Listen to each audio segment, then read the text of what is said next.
Hello everyone, welcome back to the channel. If your Segway Ninebot scooter is refusing to charge, you're certainly not the only one facing this issue.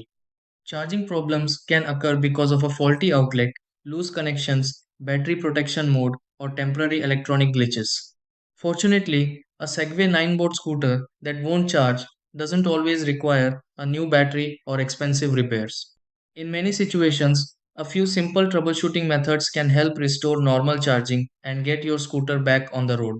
Before replacing any components, there are several basic checks worth trying. In this video, I'll walk you through several easy steps that may help fix a Segway Ninebot scooter that is not charging. Try these. Step 1. Connect the charger securely and verify that the Segway Ninebot scooter receives power. Step 2. Try a different wall outlet when charging the Segway Ninebot scooter. Step 3. Inspect the charging port on the Segway Ninebot scooter for dirt or damage. Step 4. Allow the Segway Ninebot scooter battery to cool down if it has been exposed to extreme temperatures. Step 5. Restart the Segway Ninebot scooter and reconnect the charger.